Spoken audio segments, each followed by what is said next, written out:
Hey everybody, welcome to Emerald City Comic-Con. How's everybody doing today? Awesome, I love to hear that. I just want to make a quick few announcements there. First and foremost, I'd like to point out that we have a microphone there in the middle for questions. We'd like to hear what you're saying. Second, we also have FlipON.TV going on this year. It's our first time streaming all of our panels live. So this one and all the other ones are being streamed, so if you get a chance, hop on there. Next, we do have a request that you don't have any flash photography going. So if you could just turn off all your flashes on your cameras, that'd be awesome. But take as many photos as you like. We love to see photos. Facebook, Twitter, we look for them all the time. Lastly, if you could please just put your phones on vibrate or mute. And if you get a phone call, if you just mind taking it outside, I will hand it off to, for Matthew. Sorry. Here's Matthew. Hello, everybody. You guys excited for the Hellboy panel? That is indeed the correct response. So, my name is Matthew Malikoff. I run a website called Multiversity Comics. Some of you may have heard of it. Thank you. And I'm here to tell you, we're doing this huge contest. Are you guys all excited about the Abe Sapien book coming up? Yeah. Again, that is the correct response. You're really good at this. So, we run a thing called Mignolaversity, and we're going to be doing this contest where if any of you are artists, we want you to draw Abe Sapien for us for this new book. And you can do any medium, however you want, whatever your interpretation is, as long as it's Abe Sapien, as long as it's a drawing. You send it in to us at abesapien@multiversitycomics.com by 5 p.m. on March 31st. Scott here, as well as David and Brian, who run the column, they will be judging it and narrowing it down to a few finalists. Afterwards, Mike is going to pick the winner, and he will keep it as part of his personal collection, and then it's going to end up in the Hell Mail column of the book. That part's true. So, but tell them what they get, the good part. This is the best part. The winner and your local retailer is going to get the complete set of Hellboy library volumes. Have you guys seen these? These are amazing books. All 6 of them. The 6th one's not out yet, but you'll get it when it comes out. And the big thing is it's the retailers as well. So if you have a shop that you love, you got to win this contest for them. Like, absolutely. And if you're a retailer, get one of your customers to enter the contest for you. So yeah, the contest is running right now. Abe Sapien at multiversitycomics.com, and check us out. All month we're going to be having Abe Sapien stuff. We're running this 31 Days of Abe stuff with these great artists are going to be doing interpretations of Abe. Tyler did one, Tim Seeley, Mike Norton, Patrick Reynolds, Cena Grace.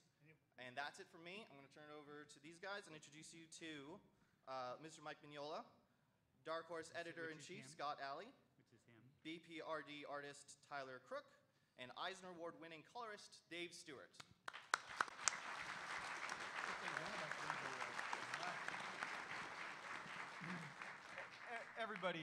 Dave's not the only award winner up here. Everybody wins awards. So we do, if you've been to these before, we don't really have anything to say. This is all Q&A. So please do go to the mic, because then everybody can hear your question. Seriously, actually go to the mic, because we have nothing to tell you. Mike, do you have anything to say? No. Nothing at all. We're here to talk about whatever you guys want to talk about. Nobody's going to the mic. Somebody please go to the microphone. I think that guy's going to the bathroom. Nope, he's going to the mic. Okay. You can form a line. See how sensitive this is. Okay. Just to get it out of the way, Hellboy 3 happening. I was just, as you were heading towards the microphone, I went, oh wait, the one thing we have to say is, yes, and it's usually a joke, yes, there is no news about a Hellboy 3. Okay. So thanks for starting the ball rolling. While I'm up here. These days, that's usually the second question, so. It was bound to happen, I fear. I'd peel off that Band-Aid quick. Yeah. What's coming up for Hellboy? Anything new in the near future? You mean other than Hellboy in Hell #4, which comes out next week? Oh, I was thinking like any new runs beyond that. What's Hellboy in Hell is an ongoing series, so there'll be #5, and then there'll be #6, and like that. Cool. So it's gonna keep going. All right. Cool. Thank you. Hi, I just want to say huge fan, but also I just want to ask each of you, what was your favorite story arc for Hellboy or BPRD?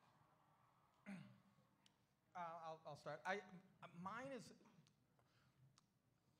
It's either the corpse or it's the Fury.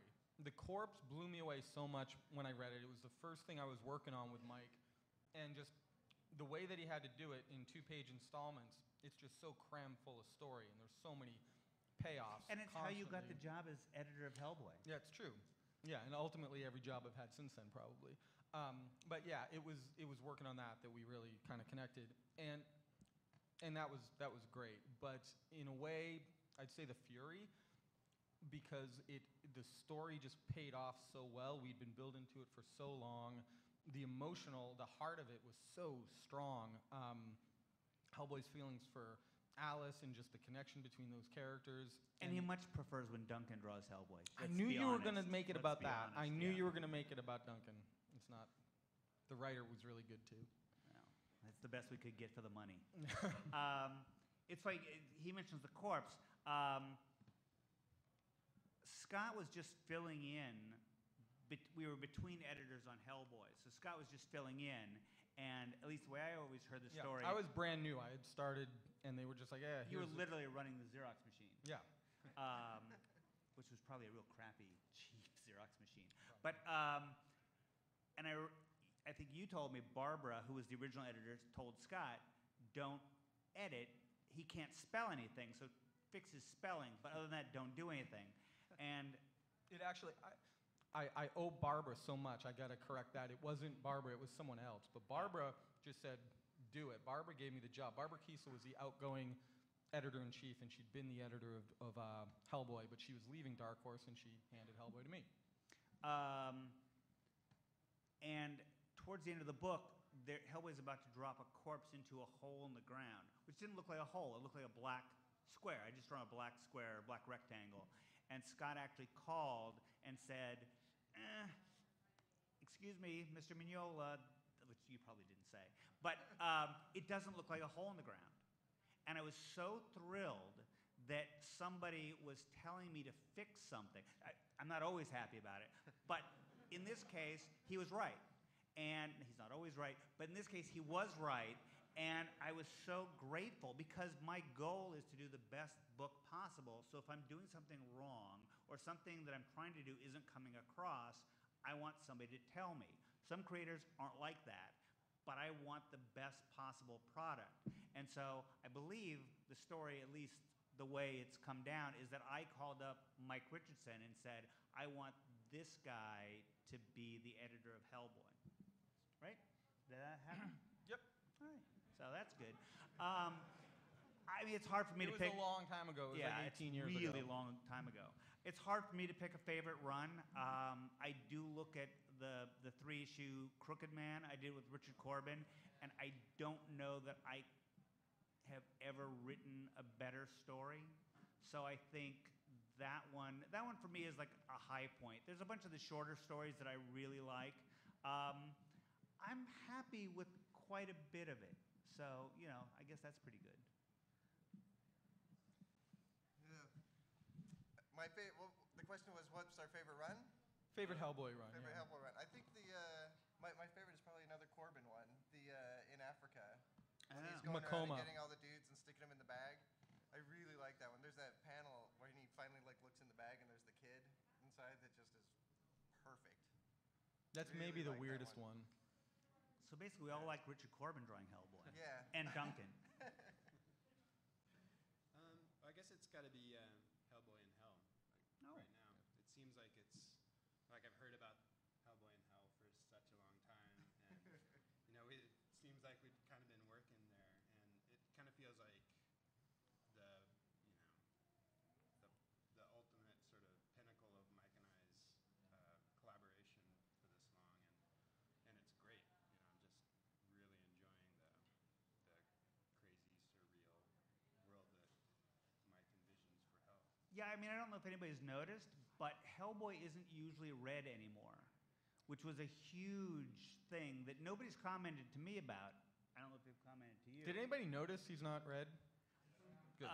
Because he's always stuck out like a sore thumb, which was fine, except you couldn't put him in the forest without it looking like a Christmas special.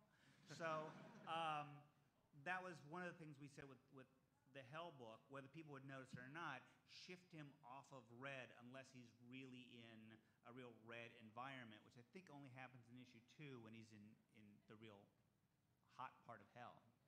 But we started doing that in the island, right, Dave? Didn't we start having parts where he wasn't dead. red? He was dead for a while on Right. the island, so he was kind of blue. No, But he's other than dead that, again. he was usually red. Right. Excellent. Thank you, guys. Thanks. Hi there. Hello. I've been a big fan since I was a teenager, and I was blown away by your art style during a time that like Jim Lee and McFarlane were coming out and doing crazy artwork, and yours just seemed to have so much movement. And I was wondering what really inspired you to create such a different art style? Well, I mean, I'm not influenced by the same guys those guys are. You know, it's just trying to get happy with the stuff. I mean, I always wanted my stuff to be really solid and really easily readable. So it's just been paring it down over the years, kind of saying, well, those lines don't really do anything, and these lines really don't do anything, and if I can just distill it down to these clunky shapes,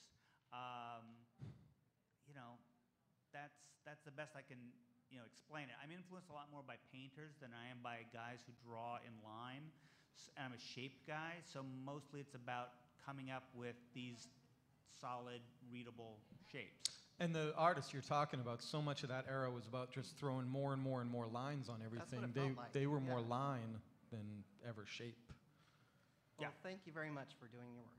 Oh, thank you. Hi. I was wondering, with it becoming more, increasingly more popular for fairy tales to be set in a modern setting, and I mean, obviously Hellboy doesn't do that, but what was the question? Oh. What do you think kind of sets Hellboy apart from, like, something like Fable, where it's a bunch of mystical things, but set in a very realistic setting? Well, I mean, it's almost, I mean, I've never read Fables, but you know, I have almost no interest in the real world.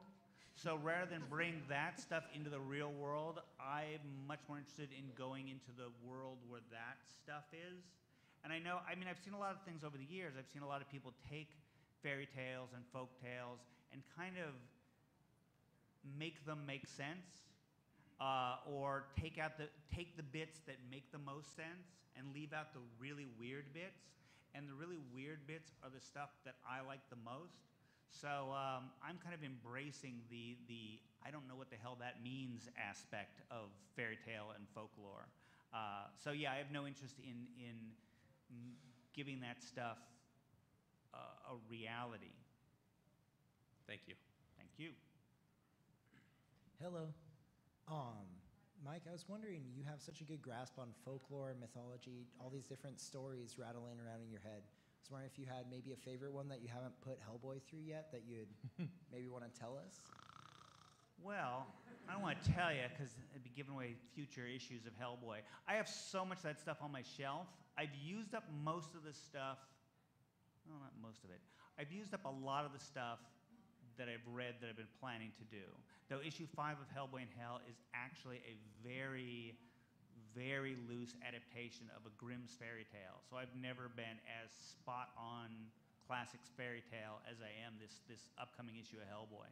I mean, my goal still is to adapt a ton of different cultural stuff. The beauty about putting this stuff in Hell is I don't have to worry about drawing. I mean, I can do an Indian, you know, folktale, or I can do a Japanese folktale without worrying what India or Japan really look like, which I find really difficult. Cultures that I don't know, religions that I don't understand.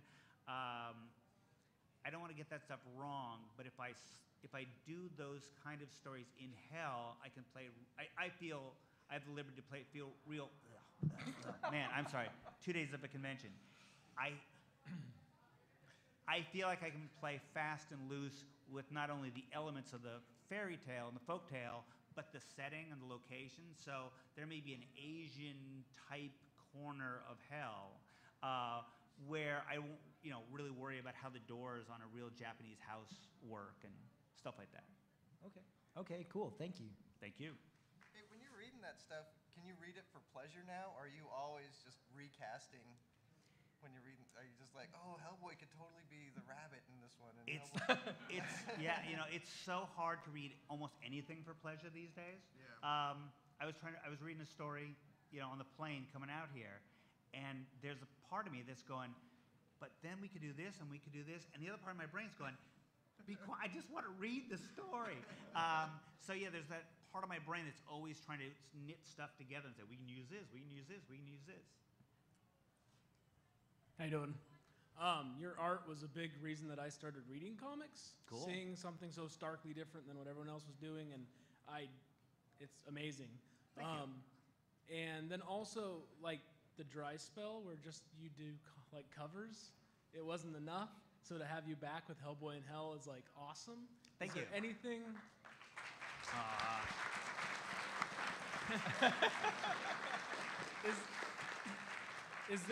Are you planning on sticking with it past Hellboy in Hell? Well, that's one thing. I mean, I've been getting this question for the last couple of days. There is no past Hellboy in Hell. There's Hellboy in Hell with maybe one or two small exceptions. Everything I plan to do in comics is in Hellboy in Hell. So it is an ongoing series. It won't be an ongoing monthly series, but it is an ongoing series. Some issues probably won't focus very much on Hellboy, because I want to do this story within story stuff. So it's quite possible, and certainly it's in the works. Stories where Hellboy will be talking to some other guy, and that guy will tell his story. But it'll all be part of this structure of Hellboy in Hell. The issues 5 and 6 are going to be one-issue stories, so I'm not sure when they'll come out or how much time will come out, will elapse between issues. But anytime I do a 2-issue story, I'll make sure those 2 issues come out monthly, so you won't be left hanging in the middle of a story. Hi, I really enjoy your comic books, but I also really like things that are inspired by your comics, like Hellboy cartoon and the Amazing Screw-On Head that you did. I wondered if there's any animation plans you have in the future that your fans could look forward to. No, I mean, none of that has anything to do with me. Those rights are held by other people. So the only reason the animation stuff happened in the first place, the Hellboy stuff, happened because there were live-action movies going on. So with no live-action movie, I don't see anybody, jumping at doing a Hellboy thing. I find Hollywood is still scared of the name Hellboy. Hell is still one of those things where we can't touch that. So maybe that'll change at some point.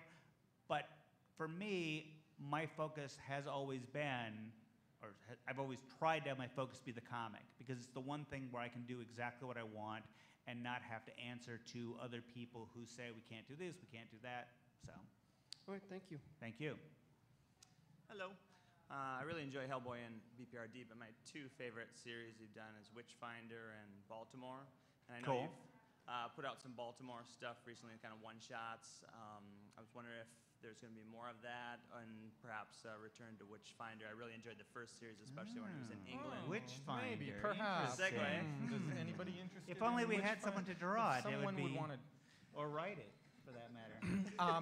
That's also in the works. Yeah, we will be doing more Witchfinder eventually. There's more Baltimore one-shots rolling out, and we've started work on another series. So Baltimore will continue to come out fairly regularly. Any plans for another Baltimore novel? No. Baltimore, no. Especially because they paid us a bonus because the book sold a certain amount, but it didn't sell.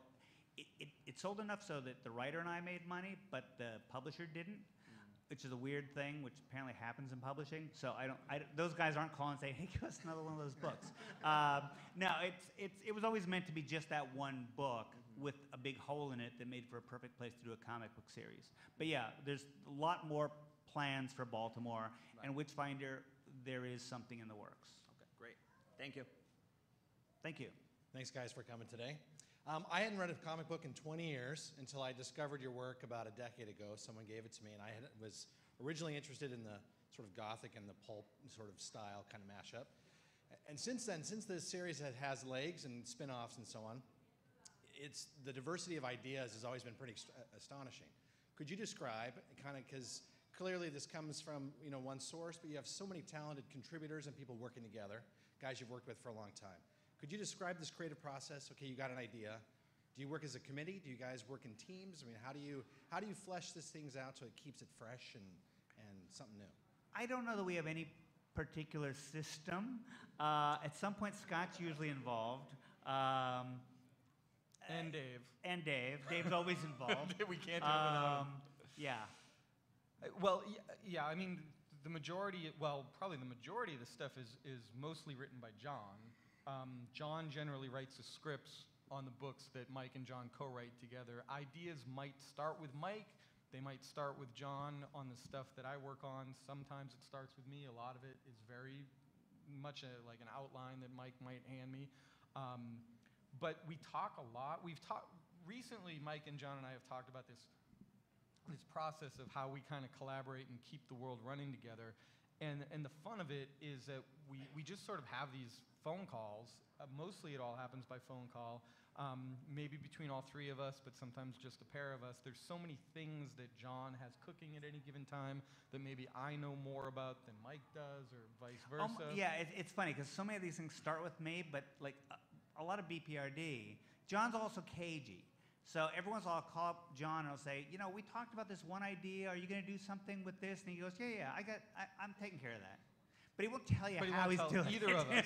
So John is best left running on his own. But John and I have great conversations. So the beauty is so much of the stuff, the collaboration, by the time it's done, by the time it ends up in Tyler's lap, no one can remember who made up what. And I think the reason this machine is running as well as it is there have only been 2 writers, now there are 3 writers, with Scott writing. So we don't have anybody coming in with radically different ideas or wanting to undo stuff that's been done. You look at Marvel, DC, you look at any of these characters that have been written by 1,000 different guys, there's always stop, start, stop, start, stop, start. And we're still running very smoothly because it's, we've been together so long. And same with the artists on the books. You tend to see, even if one artist is not on this book anymore, unless he wants to run for the hills, which I don't blame him. But if they want to stay, they may rotate from this book to this book. But we know these guys. We know their strengths. We know what they want to draw. A lot of it is, what do you want to do? Do you want to do this? Do you want to do that? You're the perfect guy for this. Would you like to do this? And so you work with guys that you're comfortable working with. Right. Thanks for your time. There's a really fluid, natural communication going on between all of us. And some of the funnest stuff for me is like when we needed to, there was this character, Jiroko, when she got blown up in a story, she got basically blown up in a story that James Herron was drawing, but you were having to draw the next story already. We had this really interesting thing with James and Tyler, who I don't know if you guys met recently, right, in New York? We met at New York. But at this time, they'd never met, but we were like throwing drawings back and forth about what Jiroko's damage is going to be, literally. What wounds she's going to have, and like Tyler does a like model sheet of where the wounds are going to be, what she looks like right after, and what she's going to look like a month after. Him and James knock it back and forth. The designs on BPRD have always been this interesting collaborative process where Mike jumps in when he has to, and takes a drawing somebody did and just makes it a little bit more like Mignola. Or a little less happy. When the monster has to be a little less happy. My monsters are always just sad. They're just like really bummed to be monsters. But they're cute. Yeah. A lot of them look like they're like 32 Chinese guys inside running down the street wearing. Thank you very much. Tell you what, though, it's very exciting when you get a design from Mike Mignola in your email and you're like, maybe 2 other people in the world have seen this drawing. It feels nice. So I have a question about working with Guillermo del Toro on the films in terms of the visual look of the film, since you both have very unique visual styles in the way that you draw and the way that he makes a movie. And what that collaboration was like, was there like a marriage where the two of you kind of came to an agreement, like both of you kind of came to the center? Was it, you kind of really, all going right on the you were internet. pulling him to you, he was trying to pull you to him? Well, Because the films look so phenomenal. If anybody's ever seen Del Toro in action, it's really hard to pull that guy anywhere. You can't make him go. I've tried to get him onto a plane when he saw a shiny object somewhere in the airport. You can't get him to move faster or in a direction he doesn't want to move. You know, I think we collaborated really well early on.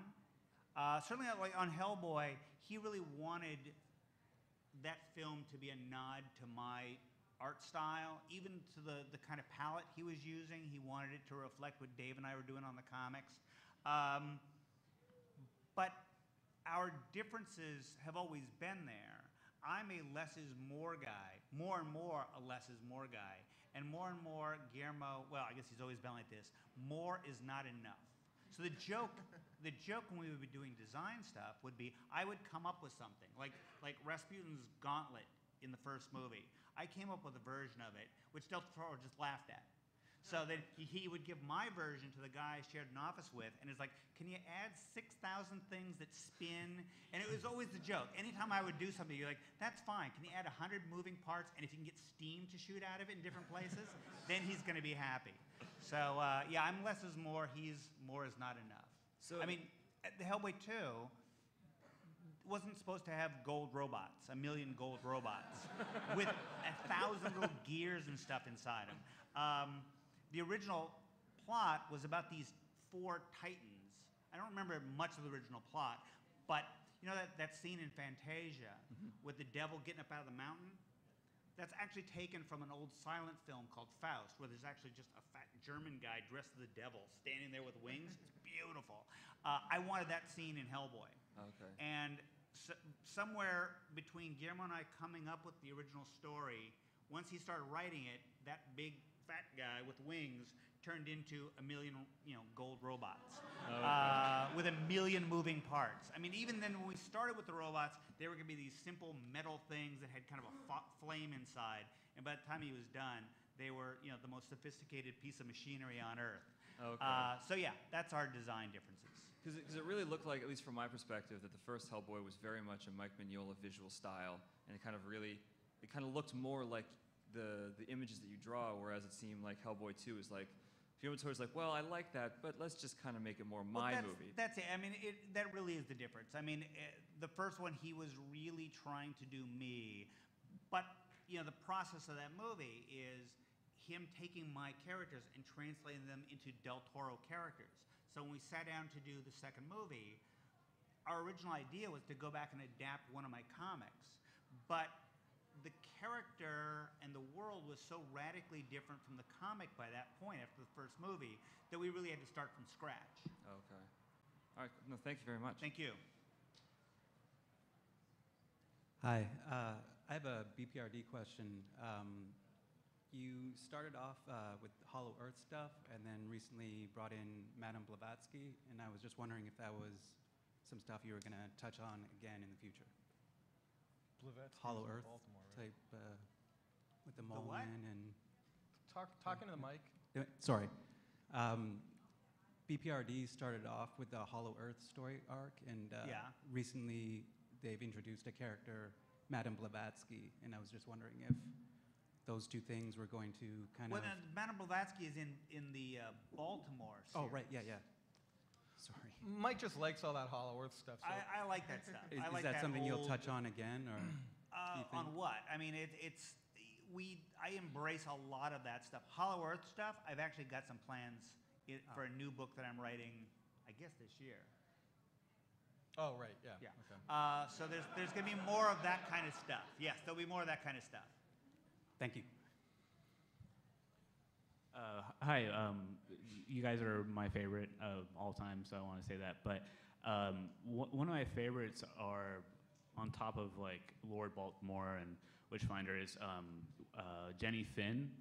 and Don't hear that very often. yeah, it was so weird, and I just even the style, I was like, what, it was a total departure from anything I've ever seen from you, with the kind of like, or the etched graving kind of look. Well, I didn't draw that, right? Yeah, but I was wondering, like, since it was Victorian, why did you just decide to say, let's make a book like this that's like still kind of within the universe, but I just want to get the backstory behind that creation. Well, Troy Nixie, who drew that, I liked his work, and I wanted to do a book with him. So I said, what do you want to draw? And I don't know that he told me, but I'd seen enough of his work, and I knew Troy a little bit, so I knew the kind of stuff he liked to draw. So basically, that book was just made out of stuff I thought or knew that Troy wanted to draw. So, which is a good way to work. I don't always get to work like that, but if I can work with an artist and say, what do you want to do, and I can make a story out of that, then your artist tends to be happier, and they're invested, rather than say, oh yeah, you like Westerns? How about I write you a book about spaceships? And again, like I said, it's not a perfect thing, but ideally, if these guys can get to draw what they want, it's going to make it for a more interesting book.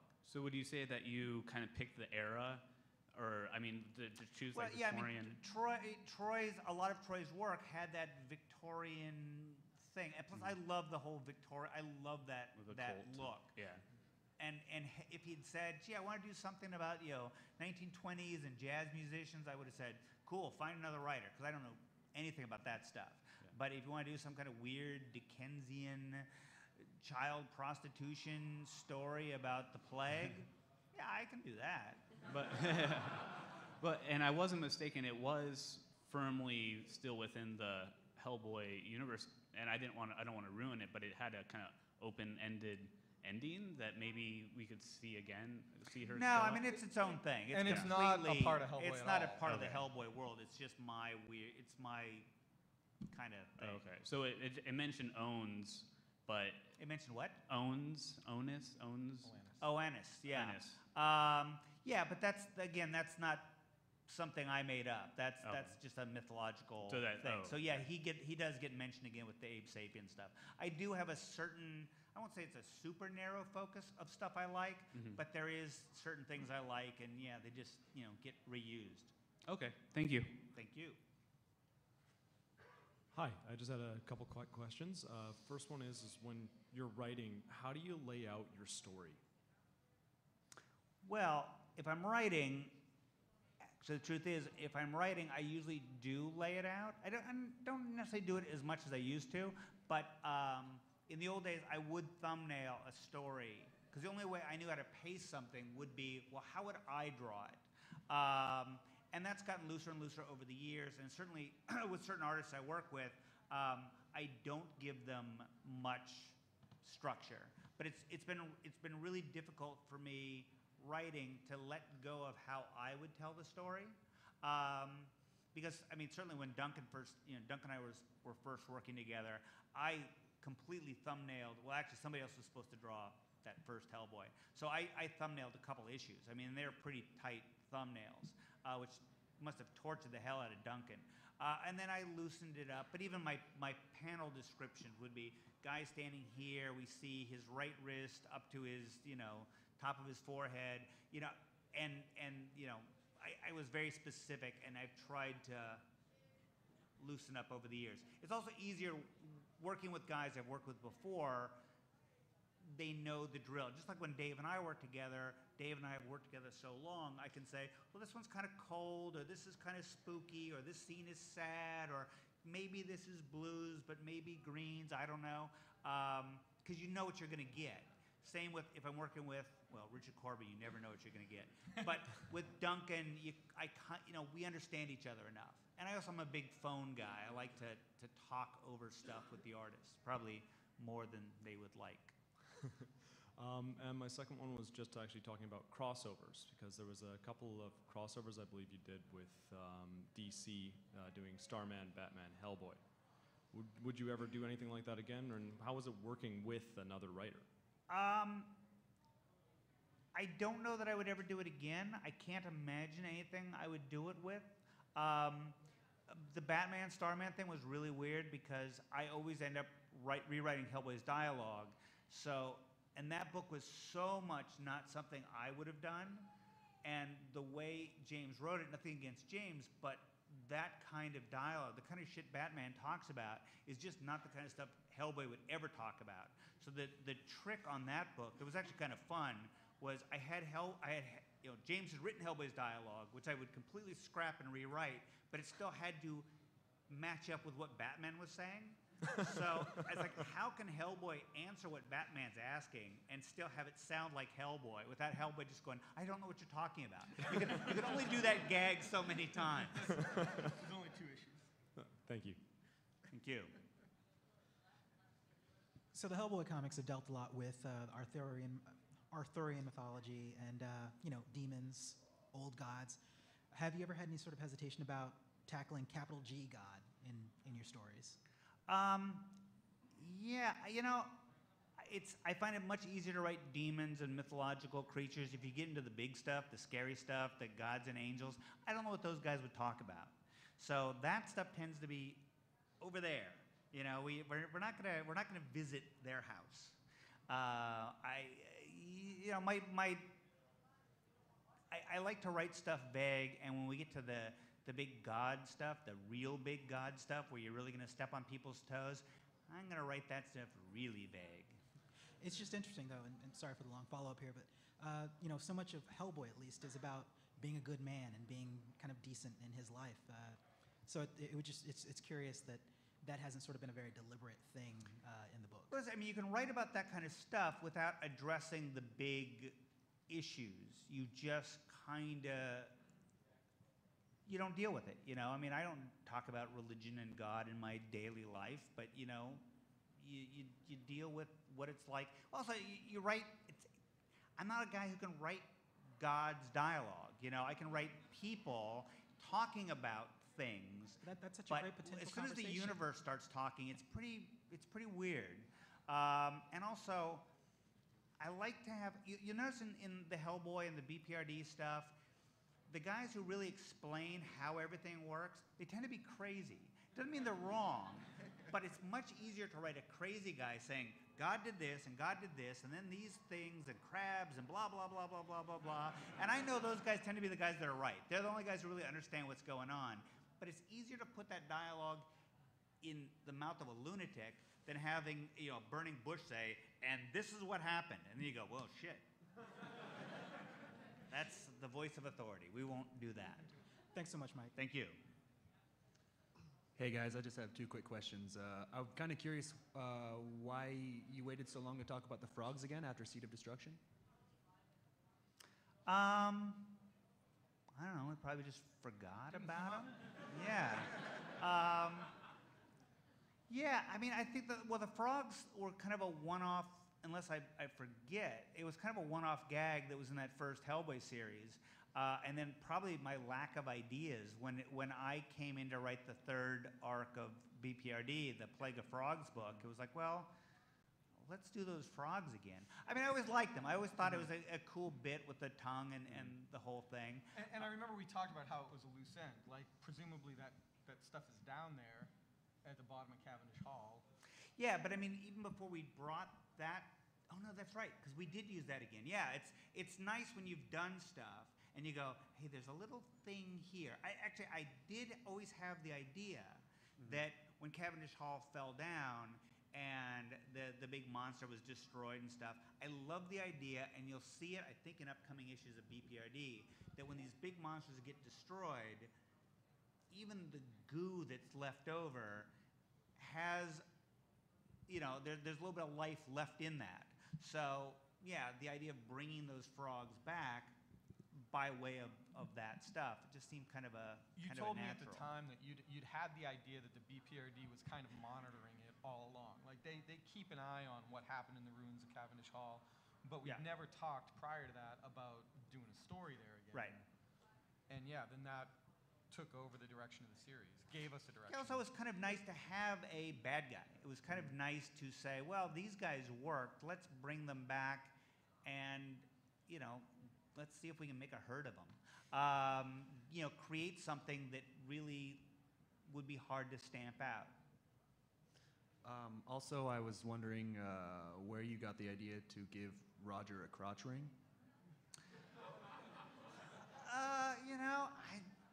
Not a lot of thought went into that one. It's just, well, he's going to be naked, but I can't make him really naked. How about a 2x4? And if there's going to be a 2x4 there, let's put a big metal ring on it so you can tie him to a post.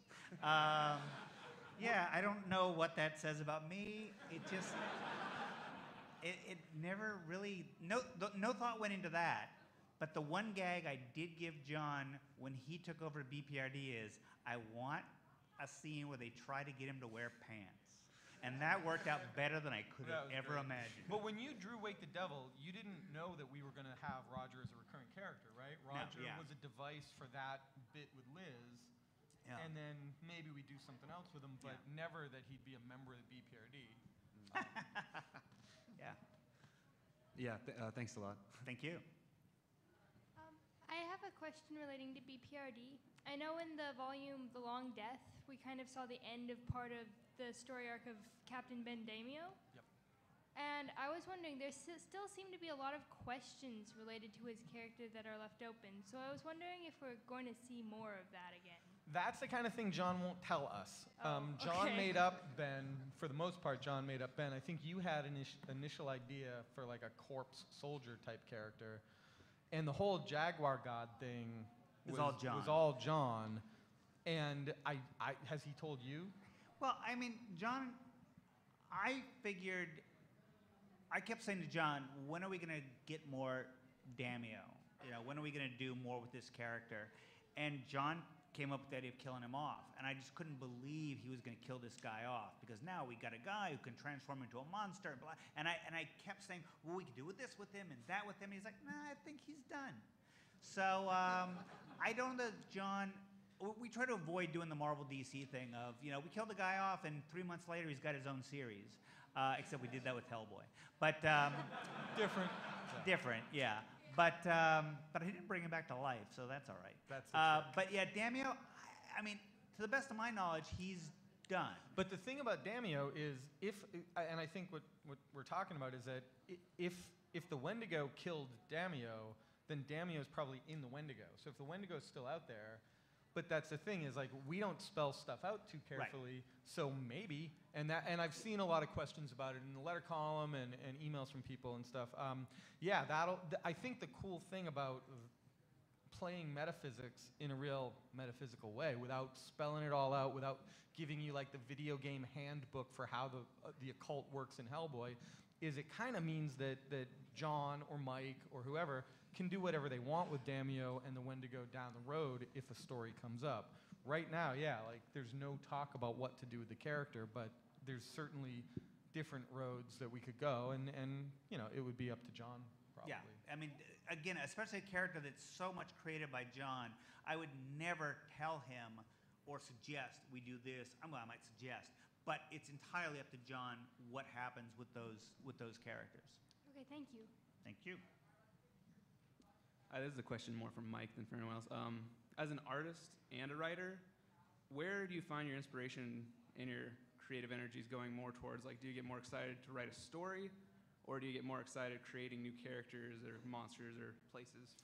Well, I mean, it all depends. If it's a week or it's, if I just spent 2 weeks trying to draw one cover over and over and over and over and over, I might think that whole writing thing looks really good.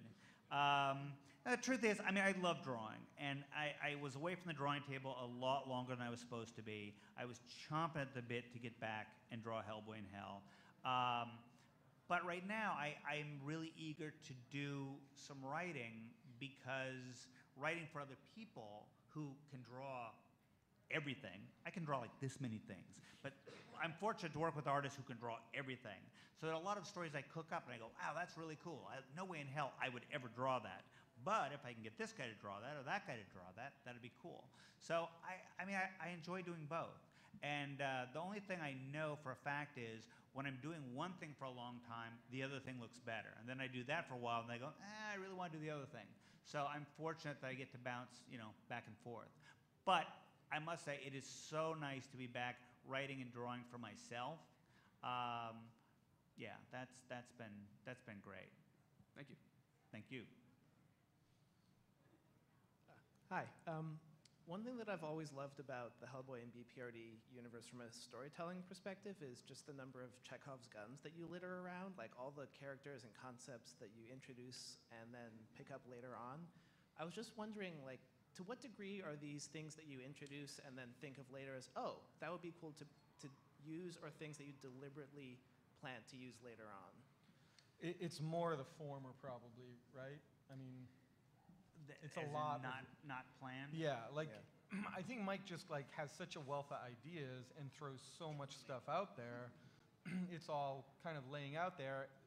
There's this incredible wealth of like, oh, well, we can pick that up. We can pick that up. Something might get, like with Roger. He didn't know Roger would become this main character. It's not like I need to introduce Roger in Wake the Devil so that he can do this to Liz and then join the team, and then eventually we'll have this really poignant death where we actually kill a character and he stays dead.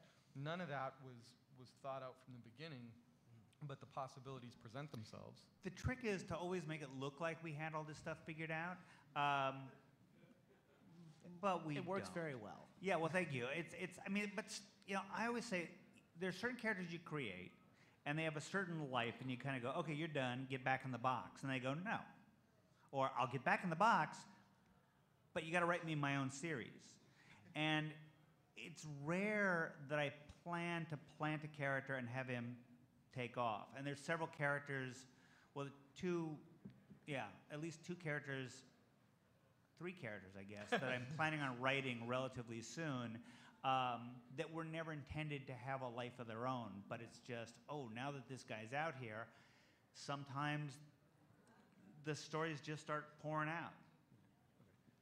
Just kind of related to this, at what point did you know that you were going to kill Hellboy? Was this something that you had thought of early on, or did it come up closer to? Yeah, I mean, I think early on, I probably thought I would do it. I love the idea. I've always been more comfortable drawing a fantasy world than I am drawing the real world. And even though the Hellboy real world was never all that real, I always felt my hands were just a little bit tied. So I'm not sure when I knew I was going to kill him. I know going into that series with Duncan, well, actually, I don't know. I don't know if I planned to kill him at the end of that series when we started. Duncan doesn't remember. I don't remember. You probably don't remember.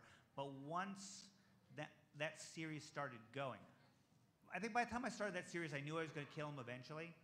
But when I started that series and all the pieces started lining up, probably by the end of the Darkness Calls, I probably went, oh, I see where this is going. And it's like I knew somebody was going to kill Hellboy, but I didn't know who it was. And then you go, oh, wait, this goes here, and that goes here, and this character comes in over here. You have placeholders. You have these blank spots. And the fact that pig-headed guy would end up being as important as he was, you didn't see that coming. You go, well, let's use the pig guy. And then once the pig guy's on the board, you go, oh, wait, you're going to do this, then you're going to do this, you're going to what? It tends to take on a kind of life of its own. You can do a certain amount of planning, but once the characters start moving around, Thank you. Thank you. Well, and didn't you know that you were going to send him to hell before you knew wasn't the idea of a story set in hell on the table before killing him? Wasn't there another way you were going to get him to hell? Yeah, a long time ago, there was an idea of getting him to hell that wasn't going to involve killing him off. That's right. But I just figured, let's kill him. So it was also because Duncan had taken on the series. It was like, well, let's come up with some way that draws a really clear line between what Duncan did and what I did. And Duncan did such a good job of rooting Hellboy in the real world. It's like, well, let's find a way to, instead of just changing artists, from one story to the next, let's really make a clear end to one era and beginning of another. I had a quick question about Joe Gullum and the Drowning City and whether we'll ever revisit that world or any of those characters. Well, Joe Golem, if anybody doesn't know, is a novel I co-wrote with Chris Golden. Chris and I had done the Baltimore book, which became a comic. There was a little bit of talk of doing another Joe Golem novel. I don't know if that's going to happen. There's been a little bit of talk about, someday maybe doing it as a comic.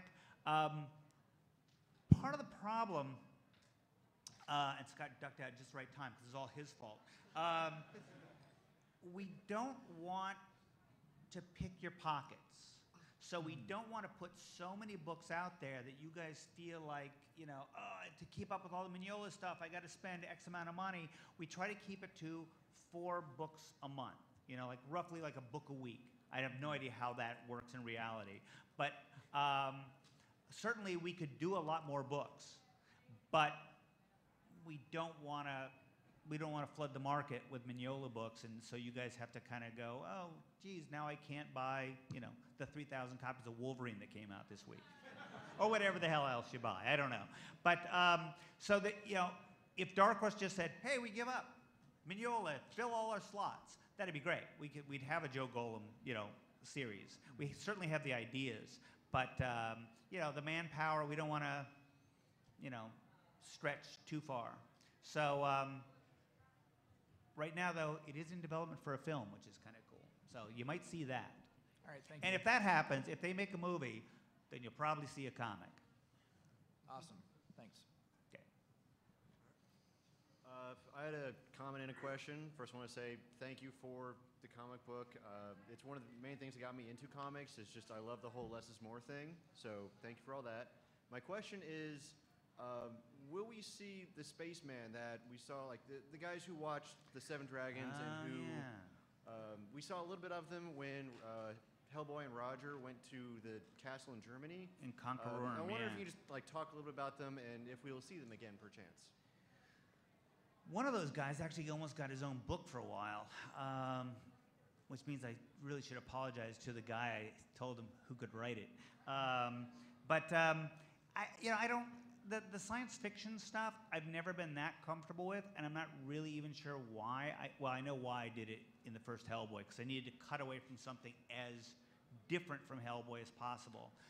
There was an idea for using some of that stuff in Hell, but yeah, just the alien, the science fiction stuff, it's not part of the big plan. Unless, at some point I go, oh, what would make this work? Bring back those aliens. But yeah, it's not, there's nothing in the works. Thank you very much. Hi, I had a question about BPRD. Have you guys ever thought about doing kind of a X-Files type TV show with that at all? Well, we don't make TV shows. Have you thought about pitching it to a network, I should say? I don't pitch. I'll do anything on earth to not do meetings. My feeling is they know it's there. Universal has the rights. If they had any sense, they'd make it. If they had any interest, they'd make it. There's nothing I can do walking into a studio full of guys who've already made 2 movies and say, hey, you know what? Do a TV show. If they wanted to make a TV show, I think they would have already made it. But if they did go that way, you guys would be all behind it and everything? Well, I don't know if I'd be all behind it. It depends, He on probably what they wouldn't stop it, but maybe. I wouldn't stop. It would certainly probably do good for book sales, so I think I would, I don't know. I think it could be done. I think it'd be great. If they would call and ask me, I would tell them how to do it. If they wanted me to tell them, probably they would tell me how to do it, and I'd go, oh, well, you have the rights. You can do whatever you want.